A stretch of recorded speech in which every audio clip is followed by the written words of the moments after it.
이런 증상이 있다면 췌장암의 신호입니다. 당장 병원을 가셔야 합니다. 침묵의 살인자라는 별명을 가지고 있고 의사들도 무서워하는 최악의 암이 무엇인지 알고 계시나요? 모든 암을 통틀어서 완치율, 5년 이내 생존율 모두 최하위를 차지하는 것이 바로 췌장암입니다. 췌장암은 소화기관의 일부인 췌장에 발생하는 암으로 췌장은 길쭉한 모양을 하고 있고 소화를 돕는 아밀라제 같은 효소와 혈당 조절에 중요한 인슐린과 같은 호르몬을 분비하는 역할을 하는데요. 서양인에 비해 동양인에게 흔하게 발생한다고 알려져 있다고 합니다. 그 이유는 인종에 따른 췌장의 길이와 특성 때문이며 구조적으로 쉽게 췌장암에 노출될 확률이 높은 민족이기 때문에 췌장암이 무엇인지 어떤 방법으로 예방할 수 있는지 관심과 주의를 기울일 필요가 있습니다. 침묵의 암이라고 불리는 췌장암이 무섭고 위험한 이유는 여러 가지 특징들 때문에 초기 발견이 굉장히 어렵기 때문인데요. 초기 증상이라는 게 거의 없어서 발견되면 이미 3기에서 4기인 경우가 대부분이라고 합니다. 그 이유는 췌장이 복부 깊숙한 곳에 위치해 있고 소장, 대장, 십이지장, 위, 비장 등에 둘러싸여 있어서 다른 장기와는 다르게 육안으로 증상을 확인하기가 어렵기 때문인데요. 종양이 췌장의 머리 부분에 위치할 경우에는 담관을 막아서 명확한 증상을 유발시키지만 몸통이나 꼬리 쪽에 생길 경우 이렇다 할 증상이 나타나지 않을 수가 있어서 진단이 어렵다고 합니다. 그리고 다른 암에 비해서 전이 속도가 매우 빠르다는 특징이 있어서 환자가 증상을 느끼고 병원을 방문했을 때는 이미 병이 상당히 진행된 상태인 경우가 많고 치료도 쉽지가 않다고 하는데요. 방사선 치료나 항암 치료에 대한 반응이 다른 암에 비해서 낮은 편이고 췌장암이 가지고 있는 특수한 유전자 변이가 치료에 대한 저항성을 증가시키기 때문입니다. 수술이 잘 되더라도 육안으로는 보이지 않는 미세한 암이 남아있는 경우가 많아서 미세의 전이도 잘 되고 대부분 암이 진행된 후 발견되는 경우가 많아 수술로 절제가 가능한 케이스는 20% 이내라고 합니다. 운 좋게 수술을 하더라도 5년 생존율이 14.3%이고 초기부터 말기까지 췌장암 전체적인 단계에서 5년 생존율은 단 5%밖에 되지 않는다고 합니다. 암이 커지거나 다른 장기에 전이되기 전까지는 뚜렷한 증상이 거의 나타나지 않고 증상이 나타난다 하더라도 생활 습관으로 인해 나타날 수 있는 아주 평범한 증상들도 많기 때문에 쉽게 무시되거나 알아차리기가 쉽지 않은 것이 현실인데요. 굳이 초기 증상, 췌장암의 신호를 분류한다면 비교적 빨리 발견되는 증상이 황달입니다. 빨리 발견되는 이유는 췌장의 머리 쪽에 암이 생기게 되면 쓸개즙이 지나가는 관이 가까이 있기 때문에 부위가 커지면서 담관을 막거나 압박할 수가 있습니다. 이로 인해 쓸개즙이 제대로 흐르지 못하고 피부와 눈이 노랗게 변하는 황달이라는 증상이 생기는데 이 증상이 눈에 쉽게 띄기도 하고 환자도 몸에 이상이 생겼다는 것을 알아차리기 쉬워서 암을 빨리 발견할 가능성이 높은 거죠. 반대로 췌장의 몸통이나 꼬리 쪽에 암이 발생하면 이런 뚜렷한 초기 증상이 잘 나타나질 않아서 발견이 늦어지는 경우가 많습니다. 또한 평소에 흔히 겪을 수 있는 증상들이 많아서 긴가민가 하다가 그냥 쉬쉬하는 경우도 많다고 하더라고요. 예를 들면 체중 감소, 소화불량, 식욕 감퇴, 복통 이런 일반적인 소화기 문제나 피로와 비슷해서 무시되기가 쉽습니다. 하지만 이유 없는 소화장애가 지속되고 평소 식습관이 자극적이고 또 불규칙하며 가족력이 있다면 더더욱 주의가 필요한 증상들입니다. 췌장은 아밀라제와 리파제 같은 소화효소를 만들어서 우리가 먹은 음식을 잘게 분해하고 영양분을 흡수하도록 돕는 중요한 기관인데요. 췌장에 문제가 생기면 소화를 돕는 효소를 충분히 만들어내지 못하게 되면서 음식이 잘 소화되지 않고 음식을 먹더라도 속이 더부룩하거나 또 불편할 수가 있습니다. 췌장암이 커지게 되면 췌장 주변에 있는 소화기관을 압박해서 이로 인해 음식이 소화기관을 통과하는 과정이 느려지거나 방해를 받아 소화가 원활하게 이루어지지 않게 되고 암이 진행이 되면 신체에서는 암을 인식해서 염증 반응을 일으킬 수 있기 때문에 소화기능을 포함한 여러 신체 기능에 영향을 미쳐 식욕이 떨어지는 등의 증상이 발생할 수가 있는 거죠. 다음으로는 누웠을 때 느껴지는 허리 통증을 꼽을 수가 있는데요. 그 이유는 췌장의 위치와 암 성장 방향 때문입니다. 췌장은 복부 깊숙이 위와 척추 사이에 위치해 있고 췌장에 생긴 종양이 커지게 되면 췌장 뒤쪽에 있는 신경이 척추를 압박할 수 있기 때문에 허리에 통증이 나타날 수 있는 것이죠. 평소 근육통과는 다르게 깊고 지속적이며 뒤쪽에 위치한 후복막 장기이기 때문에 눌렀을 때는 아프지 않을 수 있다는 특징도 있습니다. 그리고 갑작스럽게 당뇨가 생겼다면 췌장암을 의심해 볼 수가 있는데요. 이 또한 췌장의 기능과 암의 진행 방식에 관련이 있습니다. 췌장은 소화효소와 더불어 인슐린과 같은 호르몬을 분비하는 아주 중요한 역할을 하는 기관이죠. 이 인슐린은 혈당을 조절하는 기능을 하지만 췌장암이 발생하게 되면 되면 췌장의 인슐린 생성 세포에 영향을 미쳐서 인슐린 생산을 방해할 수가 있고, 인슐린이 충분히 분비되지 않으면 혈당이 높아질 수밖에 없기 때문에 당뇨를 유발하는 원인이 된다고 합니다. 그렇다고 당뇨가 오래되면 무조건 췌장암으로 발전이 되거나 췌장암 전 단계가 당뇨일 수 있다라는 것은 아니지만, 췌장 기능이 저하되면 체내에서 인슐린에 대한 저항성이 생겨서 세포가 인슐린에 반응하지 않기 때문에 혈당을 효과적으로 낮추지도 못하고 인슐린이 제대로 작용하지 않아 없던 당뇨가 갑자기 생기기도 하는 것입니다. 혹시 치주질환이 췌장암과 연관이 있다는 이야기를 들어보신 적 있으실까요? 치주질환이 있는 사람이 반드시 췌장암에 걸리는 것은 아니지만 일부 연구에서 췌장암의 위험 요인 중 하나로 제시되기도 했습니다. 그 이유는 치주질환이 발생하게 되면 구강 내 만성적인 염증을 유발하게 되는데, 이 염증은 전신질환과도 연관이 될 수가 있고, 또 구강 내 박테리아와 독소로 인해 체내 염증 반응을 증가시킬 수가 있기 때문입니다. 치주질환은 췌장암뿐만 아니라 폐암, 위장암 등 다양한 암 발병에 영향을 미칠 수가 있는 거고요. 이가 썩은 곳이 없고 또 잇몸이 튼튼해야 전신 건강에 좋다는 말이 있듯이 정기적인 치과 검진과 평소 구강 관리도 잘 하는 것이 중요합니다. 어떤 병이든 예방을 하기 위해서는 좋은 것보다는 나쁜 것을 피하고 하지 않는 것이 관건인데요. 췌장암 예방을 위해서 꼭 끊어야 하는 음식들이 있습니다. 가장 대표적인 것은 술과 담배입니다. 흡연은 췌장암 발생 위험을 크게 증가시키는 중요한 요인으로 작용하고, 그 이유는 발암 물질에 직접적으로 노출되기 때문인데요. 담배 연기에는 수천 가지의 화학 물질이 포함되어 있으며 그중 약 70개가 발암성으로 알려져 있죠. 이러한 발암 물질은 체내에 흡수되어 췌장세포에 도달하여 DNA 손상을 유발하게 되죠. 이로 인해 세포가 비정상적으로 변형이 되고 암세포로 발전될 가능성이 높아집니다. 연구에 따르면 흡연자는 비흡연자에 비해 췌장암에 걸릴 확률이 2배에서 3배가량 높고, 흡연량이 많고 기간이 길수록 그 위험도는 더 증가한다고 합니다. 금연 후 10년에서 약 15년 정도 시간이 지나면 췌장암 위험이 비흡연자 수준에 가까워진다고 하니까 흡연이 직접적인 원인 중 하나가 될 가능성이 있다는 말이겠죠. 또한 음주는 아시다시피 간암을 포함한 여러 종류의 암과 관련이 있는데요. 특히 만성 음주로 인한 만성 췌장염은 췌장세포를 지속적으로 손상시키고, 이로 인해 세포의 유전자 변이나 기능장애가 발생할 수 있습니다. 만성 췌장염은 췌장암의 중요한 위험인자로 알려져 있기 때문에 음주로 인해 염증과 손상이 누적되면 암 발생 위험률이 당연히 높아질 수밖에 없는데요. 이외에도 고탄수화물 음식, 당이 많이 들어간 음식 등을 피하시는 것이 좋고, 포화지방이 많이 들어있는 붉은 고기를 과량 섭취하는 것을 피하시는 것도 도움이 됩니다. 대부분 소고기, 돼지고기 등을 많이 먹어야 체력 보충이 되고 건강에도 이롭다고 알고 계시는 분들 많으실 겁니다. 하지만 붉은 고기에는 포화지방과 같은 유해물질이 포함되어 있을 수 있고, 이는 췌장암의 위험 요소로 작용하기 때문에 굳이 고기 섭취를 고집하지 않으셔도 되는데요. 소고기, 양고기는 고지방식으로 분류가 되기 때문에 특히 지방이 많은 부위는 췌장암 위험과 관련이 있을 수 있고, 햄, 또 소세지 등 가공된 붉은 고기는 세계보건기구 WHO에서 발암물질 1등급으로 등재되어 있는 만큼 피하시거나 안전한 조리법으로 요리해 드시는 게 가장 좋습니다. 아무래도 고탄수화물식과 당이 많이 들어간 음식을 섭취하게 되면 혈당이 급격하게 상승하고, 이를 조절하기 위해 췌장에서 많은 양의 인슐린을 분비해야 하기 때문에 과정이 반복이 되면 췌장은 과도하게 자극을 받아서 손상을 입을 수가 있고, 인슐린 수치가 지속적으로 높을 경우 췌장암의 발생과도 관련이 있다고 합니다. 그리고 이런 식습관은 체중 증가와 비만, 당뇨의 발병 위험을 높일 수가 있는데요. 비만과 당뇨병은 췌장암의 주요 위험 요소로 알려져 있기 때문에 균형 잡힌 식단을 유지하는 것이 매우 중요합니다. 그렇다면 췌장암을 예방할 수 있는 균형 잡힌 식단에는 어떤 것들이 있을까요? 대표적으로 현미밥을 주식으로 하는 것입니다. 현미는 백미에 비해 섬유질이 훨씬 풍부하게 함유되어 있고 소화 과정의 개선, 장 건강 증진 등 암 예방에 중요한 역할을 하는데요. 특히 섬유질은 체내의 독소를 배출시키고 염증 수치를 줄이는 데 큰 도움을 주기 때문에 염증을 줄이는 식단으로는 현미가 효과적입니다. 또 현미는 저혈당 지수 식품으로 혈당 상승을 느리게 만들고 일정하게 유지시켜주는 역할을 하기도 하는데요. 연구에 따르면 현미는 인슐린 감수성을 개선하고 체내 당 흡수를 완화시킬 수 있다는 결과가 있습니다. 인슐린 감수성이란 인슐린이 신체 세포에 효과적으로 작용하는 정도를 의미하는데, 쉽게 말해서 인슐린 감수성이 높다는 것은 인슐린이 정상적으로 기능을 해서 혈당을 효율적으로 세포에 전달하고 활용된다는 것을 의미합니다. 현미밥은 흰 쌀만큼 정제되지 않았기 때문에 신경 써서 꼭꼭 씹어서 드시지 않을 경우에는 오히려 독으로 작용할 수도 있는데요. 현미를 분해시키기 위해서는 아밀라제라는 소화 효소가 필요합니다. 이 아밀라제는 특히 침 속에서 많이 나오기 때문에 최소 30번 이상은 씹어야 현미를 분해할 수 있는 소화 효소가 잘 만들어지게 됩니다. 혹여나 음식물이 분해되지 않고 장으로 넘어가게 되면 췌장에서 더 많은 소화 효소를 분비해야 하기 때문에 부담을 느낄 수가 있어서 충분히 씹어서 드시는 것을 추천해 드리고요. 그리고 육류를 아예 드시지 말라는 게 아니고 드셔야 한다면 기름기가 많이 없는 부위로 찌거나 삶는 것이 좋고요. 과일과 녹황색 채소를 생활하시면 좋습니다. 녹황색 채소에 포함된 엽록소는 세포의 재생과 해독작용을 도와주고 파이토케미컬이라는 성분은 암세포 성장을 억제시키는 효과가 있습니다. 이 성분들은 체내 염증과 산화 스트레스를 줄여서 췌장암의 위험을 감소시키는 데 도움이 될 수가 있습니다. 여러 연구에서 녹황색 채소의 정기적인 섭취가 췌장암 발병 위험을 감소시킨다는 결과가 있으니 시금치, 브로콜리, 케일, 양배추 등을 꾸준히 섭취하는 것도 암 예방에 도움이 될 수가 있습니다.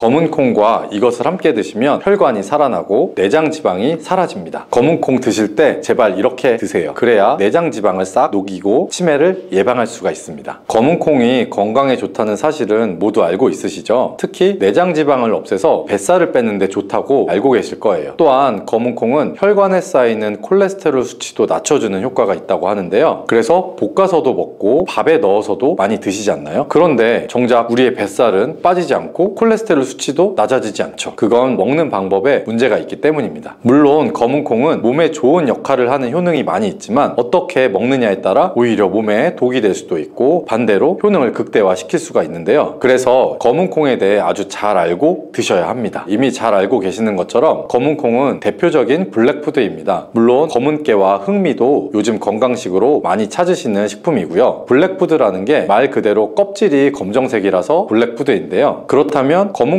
도대체 뭐가 그렇게 좋은 걸까요? 검은콩의 효능 중에 첫 번째는 항산화 효과입니다. 검은콩에는 플라보노이드라는 강력한 항산화 성분이 풍부하게 들어있죠. 플라보노이드는 식물 세포에 존재하는 물질로 항산화 작용을 통해서 우리 몸의 산화 스트레스를 줄여주는 역할을 합니다. 산화 스트레스라는 게 뭐냐 하면 우리 몸의 세포가 손상되는 원인 중에 하나로 이것은 환경적인 요인, 염증, 그리고 우리 몸의 자연적인 대사 과정에서 발생하는 스트레스라고 생각하시면 됩니다. 이런 산화 스트레스로 인해서 활성산소라는 물질이 생겨 세포의 손상, 노화 및 다양한 질병의 발병을 촉진할 수가 있는 거죠. 근데 검은콩에 들어있는 항산화제인 플라보노이드는 세포의 손상을 예방하며 우리 몸의 산화 스트레스를 줄여주게 됩니다. 이런 효과로 노화를 느리게 하고 심장질환이나 암, 알츠하이머 등과 같은 여러 가지 질병의 위험을 줄이는 데 도움이 되는데요. 그렇기 때문에 검은콩은 플라보노이드 함량으로 인해서 우수한 항산화 식품으로 간주가 됩니다. 검은콩의 효능 두 번째는 혈당 조절에 도움이 되는 건데요. 혈당이란 간단히 말하면 우리 몸에서 음식을 소화하면서 만들어지는 당을 말하죠. 이 당이 우리 몸에 에너지를 만드는데 꼭 필요한 역할을 합니다. 그런데 당이 너무 많아지면 몸에 나쁜 영향을 줄 수가 있죠. 그래서 우리 몸은 당을 잘 조절을 해야 합니다. 그렇다면 검은콩이 어떻게 혈당을 조절할 수 있을까요? 바로 검은콩 안에는 단백질과 식이섬유가 많이 들어있는데 단백질은 우리 몸을 튼튼하게 만드는 데 도움을 주고 식이섬유는 포만감을 느껴지게 해서 먹는 양을 줄일 수 있게 도와줍니다. 여기서 식이섬유의 역할이 중요한데요. 식이섬유는 당이 너무 빨리 몸에 흡수되는 것을 막아줍니다. 이렇게 되면 당이 천천히 몸에 흡수가 되면서 혈당이 급격하게 오르는 것을 막아줄 수가 있는 것이고요. 검은콩의 효능 세 번째는 콜레스테롤 수치 조절입니다. 검은콩은 콜레스테롤 수치를 낮추는 데 도움이 되는데요. 콜레스테롤은 우리 몸이 필요로 하는 지방 중에 하나이지만 이게 너무 많아지면 혈관을 막아서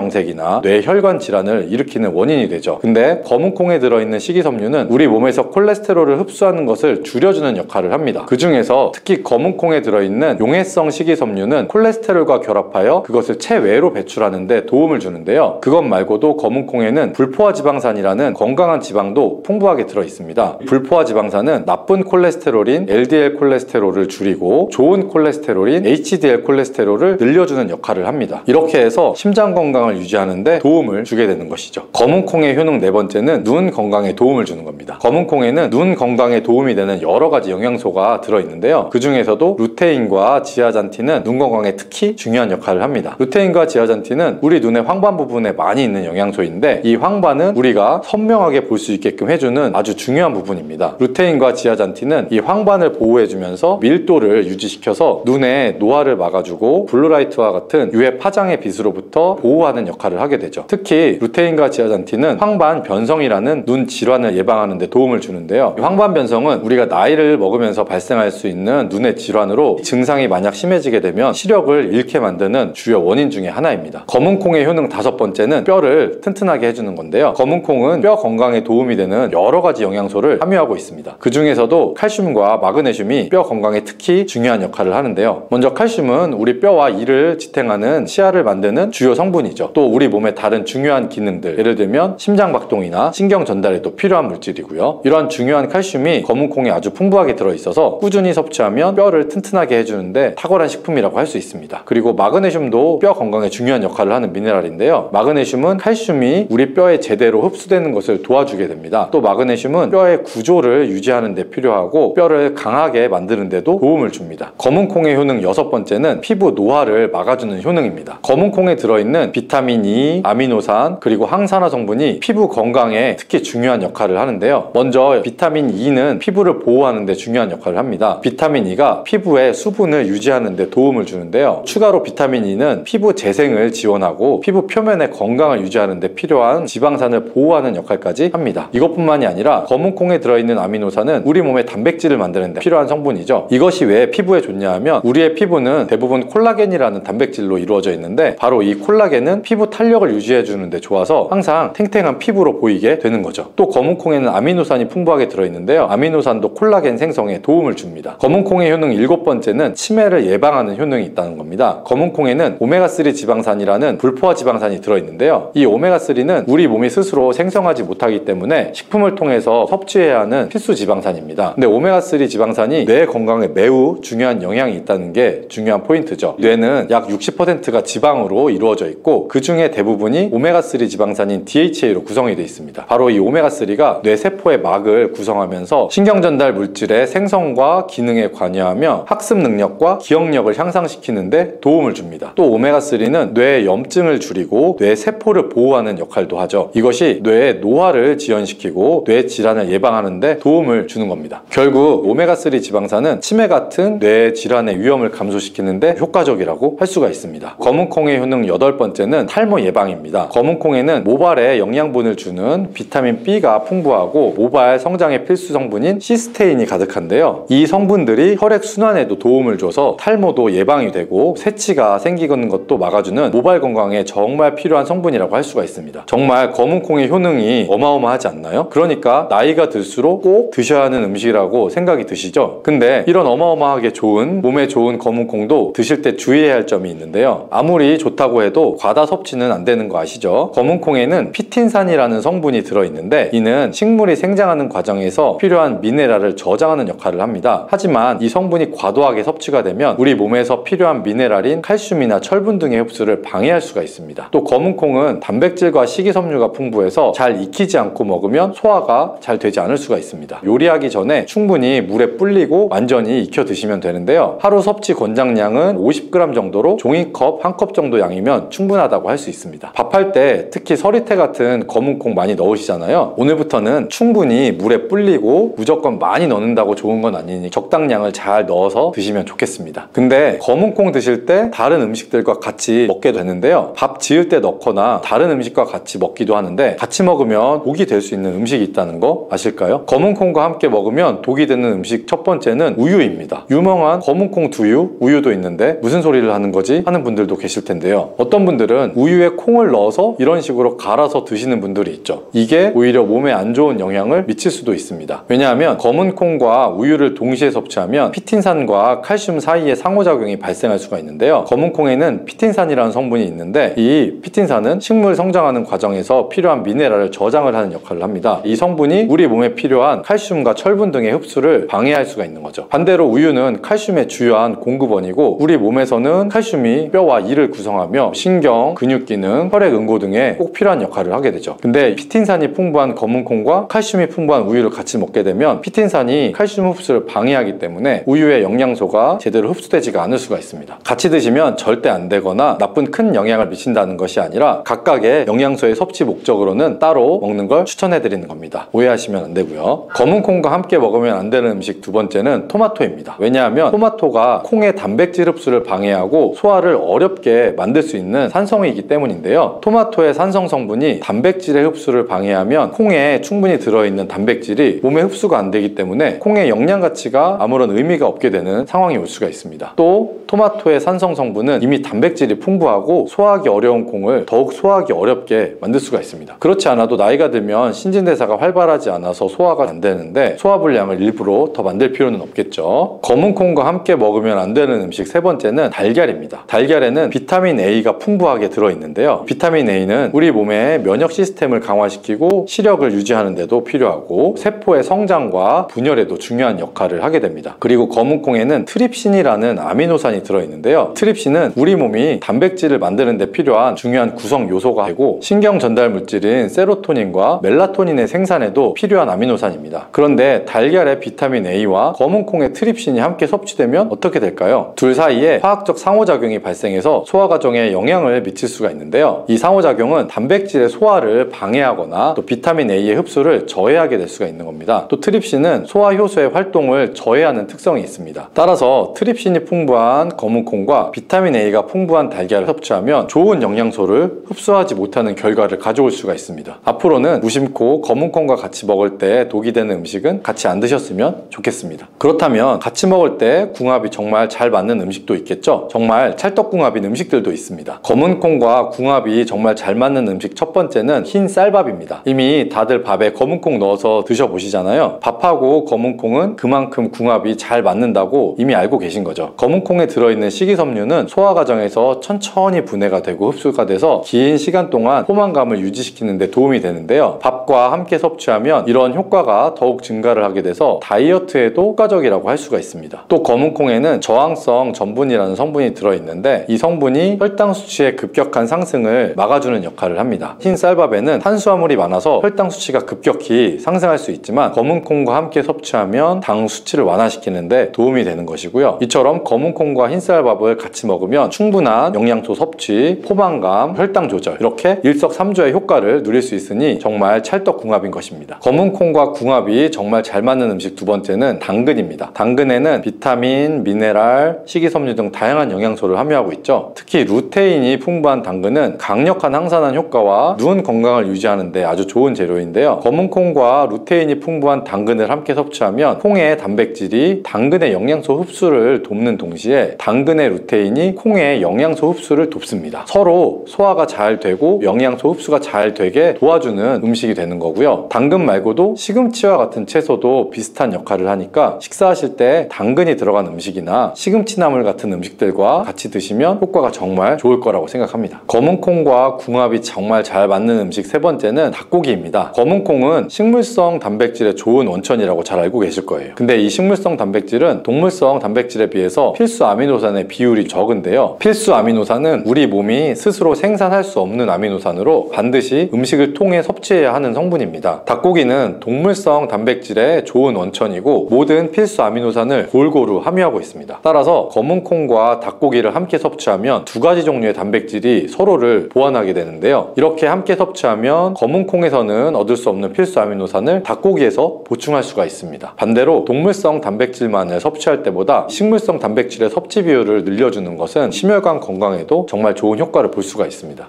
여름이 되면 시장 좌판마다 흐드러지게 쌓인 복숭아를 보시면서 아, 또 한 해가 돌아왔구나 하고 절로 미소가 지으시죠? 근데 그 싱그러운 향과 달큰한 단맛만 즐기기에는 복숭아가 아까울 만큼 이 작은 과일은 우리 몸속 구석구석을 살리는 자연의 보약이에요. 옛 선조들이 중복 말복이면 몸보신 삼계탕 대신에 복숭아를 껍질째 한 소쿠리씩 나눠 먹으면서 기력을 채웠다고 하죠. 또 달밤에 복숭아를 베어 물면 얼굴빛이 고와지고 복숭아 잎으로 목욕을 하면 피부가 맑아진다더니 현대 연구를 보아도 그 옛말이 말이 허투루 전해진 이야기가 아닌 듯해요. 오늘은 이 복숭아가 우리 몸에 해주는 일, 드실 때 꼭 챙겨야 할 주의점, 함께 드시면 탈이 나는 음식, 그리고 효능을 2배, 3배로 끌어올리는 궁합과 먹는 법까지 차근차근 말씀드려 볼게요. 어렵다 싶으시면은 그냥 복숭아 이렇게 해주면 좋다 정도만 그냥 기억하셔도 충분히 도움이 되실 거예요. 복숭아 첫 번째 덕은 더위 먹은 몸의 기운을 곧장 북돋워준다는 점이에요. 과육 속 수분이 전체의 약 88에서 90% 정도쯤 되지만 그 물이 그냥 수돗물 아니고 포도당이나 과당, 구연산, 주석산 같은 천연 전해질을 고루 품은 이 살아있는 물이에요. 그래서 무더위에 땀으로 빠져나간 미네랄을 촘촘히 메워주기도 하고 각종 유기산이 지친 근육 속 젖산을 씻어내 피로를 확 풀어주기도 하죠. 복숭아 한 개를 천천히 씹어 삼키고 나면 머리가 맑아지면서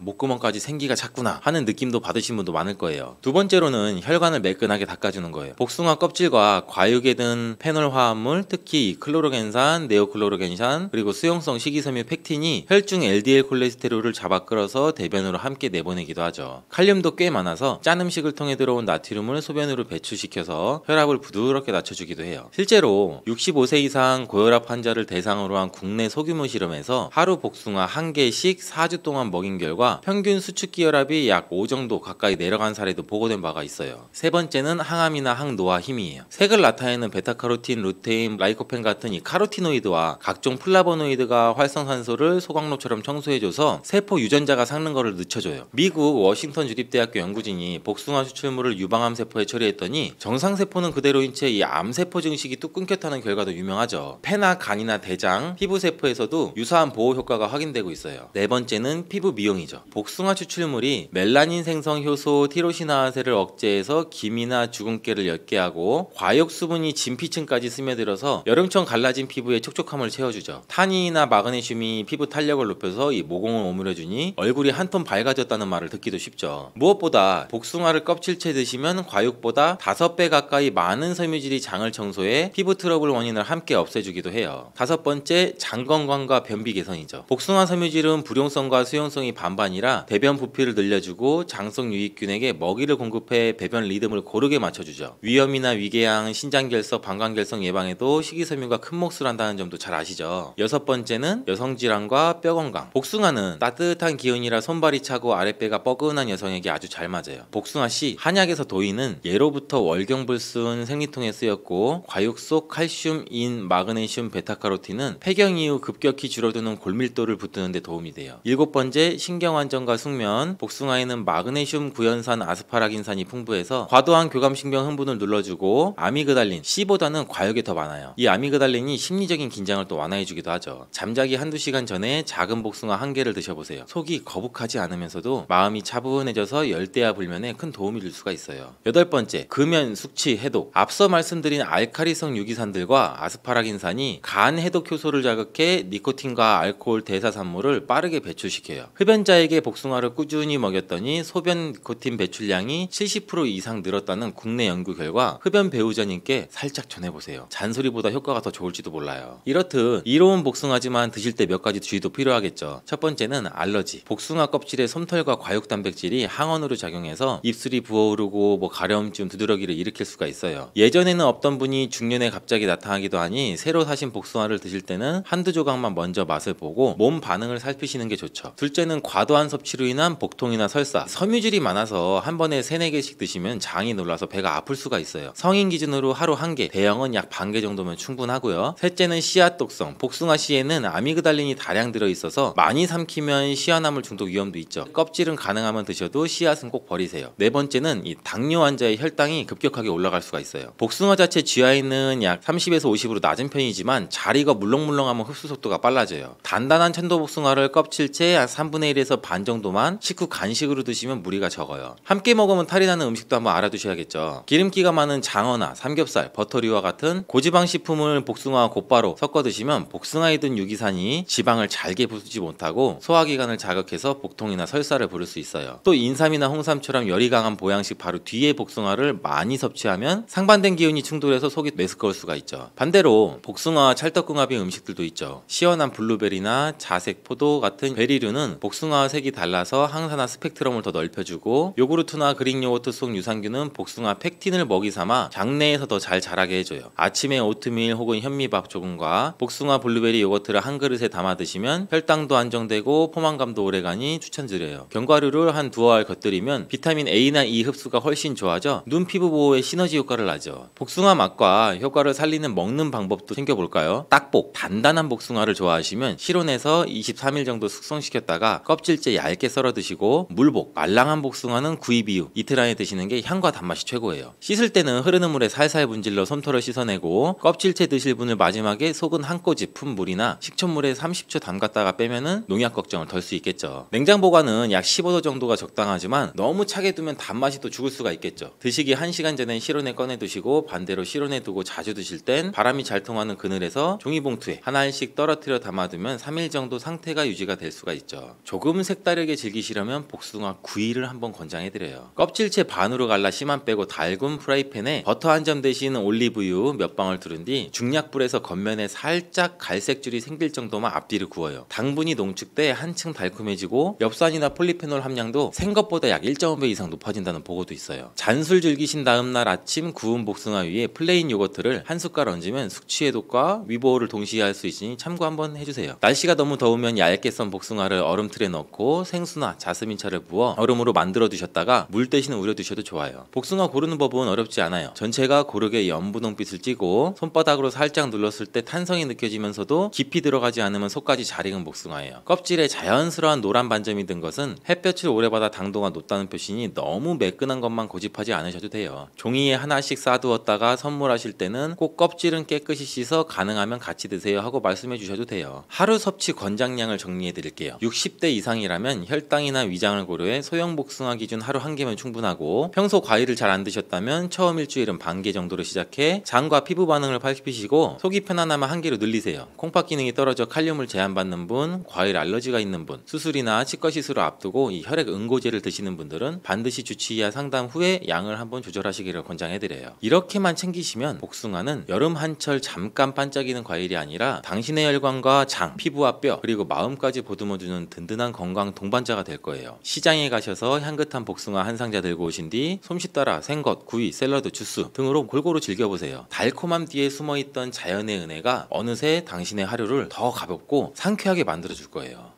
대추 세 알이면 죽어가던 사람도 살릴 수 있다는 옛말이 있어요. 그만큼 대추에는 많은 약효가 있다는 것을 오래전부터 알고 있었다는 건데요. 오늘 영상을 통해 대추의 효능과 그 효능을 극대화할 수 있는 궁합이 딱 맞는 8가지 음식, 그리고 대추를 먹을 때 주의하셔야 할 분들도 알려드릴게요. 대추와 함께 드시면 보약이 되는 음식 첫 번째는 바로 칡이에요. 대추에는 불면증을 개선하고 신경을 안정시켜주고 스트레스를 해소하는 도움을 주는 효능이 있어요. 이런 효능이 칡과 함께 드시면 약효가 배가 돼서 도움을 주게 되는데, 대추에는 갈락토스, 메가당 등의 성분이 풍부해서 긴장을 풀어주고 신경을 안정화시켜줘서 불면증을 완화시켜줄 수가 있죠. 또한 대추 씨에는 사포닌이 함유되어 있는데, 이 성분은 중추신경계를 안정화시켜주는 효능이 있어서 신경을 이완시켜주고 수면을 유도하는 데도 도움을 줄 수 있어요. 그리고 혈액순환도 개선시켜줘서 몸을 따뜻하게 해주고 이로 인해 수면의 질을 향상시켜주는 거죠. 이런 효능들이 칡 속에 함유된 이소플라본과 만나서 시너지 효과를 내게 되는데, 칡은 우리 몸에 상체에 열을 내려줘서 수면 장애를 개선시켜주는 식품으로 또 많이 알려져 있어요. 이소플라본이 몸에 열을 내려주고 근육의 긴장을 풀어줘서 이완을 시켜주고 숙면을 취하는 데도 도움을 줄 수가 있죠. 대추와 칡을 함께 복용하는 방법은 차로 만들어 드시면 되는데, 만드는 방법도 한번 알려드릴게요. 물 3리터 정도에 대추는 8알 정도, 칡은 약 30g 정도를 넣고 물이 반 정도 줄어질 때까지 끓여서 차로 따뜻하게 드시면 돼요. 특히 여성들에게 적극 추천드리는데, 그 이유는 칡에 함유된 이소플라본의 양은 석류나 콩에 함유된 양보다 훨씬 더 많기 때문이에요. 이소플라본은 중년 이후 여성들의 갱년기 증상 완화에 직접적으로 도움을 주기 때문에 꼭 기억하시는 것도 좋아요. 두 번째로 대추와 함께 드시면 좋은 음식은 바로 영지버섯이에요. 영지버섯의 맛은 쓴 게 특징이고 대추는 단맛이 특징이에요. 대추와 영지버섯이 만나면 영지버섯의 쓴맛을 대추의 단맛이 중화시켜주는 건데, 영지버섯에는 베타글루칸 성분이 풍부하게 함유되어 있어서 면역력을 강화시키는 데 좋은 음식이라고 볼 수 있죠. 또한 레티난이라는 성분도 풍부한데, 이 성분이 강력한 항암작용을 해서 암세포의 증식을 억제하고 암의 재발을 방지하는 데에도 도움을 줘요. 그리고 영지버섯에는 불포화 지방산도 풍부하게 함유되어 있어서 혈관 내 콜레스테롤 수치를 낮추고 혈액순환을 원활하게 해서 혈관 건강을 개선하는 데도 도움을 주죠. 또한 이 영지버섯은 자율신경을 안정시켜서 불면증을 개선하는 데도 탁월한 효능을 발휘하는데, 한의학에서는 신경쇠약으로 작은 일에도 가슴이 뛰는 증상, 쉽게 가라앉지 않고 잠이 잘 안 오는 분들한테도 처방하는 약재이기도 해요. 이런 효능들이 대추와 만나면 그 효과가 극대화가 되는데 대추와 영지버섯을 함께 차로 끓여 드시면 불안했던 마음도 진정되고 안정화되는 효능이 더 상승하기 때문이죠. 그리고 세 번째, 대추와 함께 드시면 좋은 음식은 상황버섯이에요. 대추와 상황버섯을 함께 드시면 면역력과 항암 효과가 극대화되는데 대추의 풍부한 베툴린산 성분은 강력한 항염작용으로 염증을 억제하고 항암작용도 있어서 암세포도 억제해서 종양증식을 방지하는 효과도 있죠. 이런 대추의 항암작용을 극대화하는데 상황버섯이 도움을 줄 수가 있어요. 상황버섯에도 다당류인 베타글루칸 성분이 풍부해서 항암 효과와 면역력을 강화하는 데도 도움을 줄 수가 있죠. 약재로 사용하는 대부분의 버섯에는 베타글루칸 성분이 함유되어 있는데 식약처에서 건강기능식품 원료로 인정한 버섯은 상황버섯, 영지버섯, 표고버섯 등등이 있겠죠. 네 번째, 대추와 함께 드시면 좋은 음식은 바로 양파예요. 대추는 간세포의 독성 수치를 정상으로 회복하는 효능이 있는데 이것은 대추에 함유된 사이클릭 AMP라는 성분이 항염증, 항지질 효과를 갖고 있기 때문이에요. 이때 양파와 함께 드시면 효과가 배가 되는데 양파에 함유된 글루타치온 성분은 간의 해독작용을 돕고 간의 피로도 낮추는 데 효과가 있는 것으로 알려져 있죠. 대추와 양파는 함께 차로 끓여 드시면 되는데 만드는 방법도 알려드릴게요. 물 2리터 정도의 대추 열알과 양파 반 개를 넣고 끓여주시고 물이 반 정도 줄 때까지 졸여서 차로 드시면 돼요. 다섯 번째, 대추와 함께 드시면 좋은 음식은 바로 계피예요. 계피는 향신료로도 많이 사용되고 한약재로도 사용되는 다양한 쓰임새가 있는데 계피에는 폴리페놀이 풍부해서 혈당을 낮추는 데 효과가 있고 혈액순환도 원활하게 해줘서 체온을 향상시키는 데도 도움을 줘요. 특히 손발로 가는 말초혈관을 확장해서 손발을 따뜻하게 해주고 피부의 혈관도 확장해줘서 몸이 으슬으슬 추울 때 이런 증상을 완화시켜주는 데도 도움을 주죠. 또한 계피는 소화를 돕고 가스를 제거하는 데 효과적이고 염증을 억제하고 세균이나 바이러스를 제거하는 데에도 효과가 좋은 것으로 알려져 있어요. 또한 항산화 작용이 뛰어나서 활성산소를 제거하고 면역세포의 생산을 촉진해서 면역체계를 강화하는 데도 도움을 주죠. 특별히 여성에게 좋은 점도 있는데 자궁을 따뜻하게 만들어줘서 여성질환에 많은 도움을 주는 식품이에요. 계피는 다만 매운맛이 강하고 위와 식도에 자극을 주기 때문에 단독으로 먹기에는 불편한데 대추와 함께 드시면 이런 문제를 줄여줄 수가 있겠죠. 여섯 번째, 대추와 함께 드시면 좋은 음식은 생강이에요. 한의학에서는 대추와 생강을 함께 한약재로 처방을 많이 하는데 강삼조라고 해서 생강 세 쪽과 대추 두 알을 뜻해요. 대추와 생강을 함께 섭취하게 되면 위장이 약한 사람의 소화 기능을 도와서 영양분의 흡수율을 높이고 흡수된 성분들이 몸 전체에 잘 퍼지게 하는 작용을 해요. 대추와 생강을 함께 섭취하게 되면 생강의 쇼가올 성분이 소화액의 분비를 촉진해서 대추로 인한 위장의 불편함을 해결하고 대추는 생강의 자극을 중화시켜 위장이 주는 부담을 줄여줄 수 있어요. 이렇게 대추와 생강을 넣고 끓인 것을 강조탕이라고 하는데 수족냉증이나 평소에 몸이 찬 분들이 드시면 몸이 따뜻해지는 효과를 누릴 수가 있어요. 조금 전에 알려드린 계피까지 함께 넣고 끓이셔도 좋은데 만드는 방법을 알려드릴게요. 대추 5알, 생강 4쪽, 계피 5g, 물 2리터 정도를 넣고 끓여서 반 정도 줄어들 때까지 졸이시면 돼요. 일곱 번째, 대추와 함께 드시면 좋은 음식은 마늘이에요. 마늘은 항암 식재료로도 유명한데 항암작용뿐 아니라 피를 맑게 하고 면역력을 강화하는 데에도 좋은 음식이죠. 마늘은 혈관 확장을 촉진하고 혈류를 개선해서 고혈압을 줄이는 데도 도움이 될 수 있어요. LDL 콜레스테롤 수치를 낮추고 혈전 생성을 억제해서 심장질환이나 뇌졸중의 위험을 줄이는 데도 도움을 줄 수가 있죠. 또한 항균 및 항박테리아 특성을 지닌 알리신과 같은 화합물을 함유하고 있어서 전반적인 면역체계를 강화하는 데 도움이 돼요. 미국 국립암연구소를 비롯한 각종 기관 연구에 따르면 마늘을 지속적으로 섭취한 사람이 그렇지 않은 사람에 비해서 폐암, 전립선암, 위암, 대장암 등 암 발병률이 낮은 것으로 나타났어요. 마늘과 대추의 음식궁합이 좋아서 대추와 마늘의 효능이 극대화가 되는데 마늘과 대추를 함께 먹는 대표적인 음식으로는 삼계탕이 있죠. 여덟 번째, 대추와 함께 드시면 좋은 음식은 통밀이에요. 통밀에는 비타민 B가 풍부해서 비타민 B는 우리 몸의 에너지 생산에 중요한 역할을 해요. 신경전달 물질인 세로토닌의 생성을 돕기 때문에 기분을 안정시키고 스트레스를 완화시키는 데도 효과적이고 또한 통밀은 식이섬유가 풍부해서 장 건강에 도움을 주고 혈당 상승을 억제해주는 효능이 있어서 혈당 유지에 도움을 주죠. 그리고 비타민 E, 칼륨 성분이 풍부하게 함유가 되어 있어 콜레스테롤이 체내에 쌓이는 것을 억제해서 혈관 건강을 유지하는 데도 도움을 줘요. 대추와 통밀을 함께 섭취하면 뇌의 혈류량을 증가시키고 갱년기의 우울증을 또 완화시켜주고 스트레스 저항력을 높여주고 불안 증세를 낮춰주는 효능이 있어요. 특히 신경성으로 나타나는 증상을 완화시켜주는데 신경성 위염, 신경성 장염, 불면증, 신경성 편두통 등의 효과가 좋은 것으로 알려져 있고 자율신경의 균형도 잡아줘서 심장신경을 안정화시켜줘서 마음을 편안하게 해주는 데도 도움을 줄 수가 있어요. 대추와 통밀을 함께 끓여 차로 만들어 드셔도 좋고 대추를 제모로 만들어서 통밀빵에 발라 드셔도 좋아요. 이외에도 대추에 함유된 여러 비타민과 식이섬유, 플라보노이드, 미네랄 등이 노화를 방지하는 효능이 있고 특히 대추의 식이섬유는 우리 몸에 쌓이는 발암물질을 흡착해서 몸 밖으로 배출해주는 효능도 있어 암 예방에도 도움을 줄 수가 있죠. 또한 대추에 함유된 베타카로틴은 체내에 발생되는 활성산소를 제거해 제거해주고 피부 미용에도 도움을 주는 것으로 알려져 있어요. 또한 대추에는 칼륨이 바나나보다도 2배 이상 함유가 되어 있어 체내 나트륨을 배출하는 데도 탁월한 효능을 발휘해주죠. 이로 인해서 고혈압을 방지하는 데 도움을 주고, 그리고 베툴린산 알파토란이라고 하는 성분이 풍부해서 위험을 억제하고 예방하는 효능도 있어요.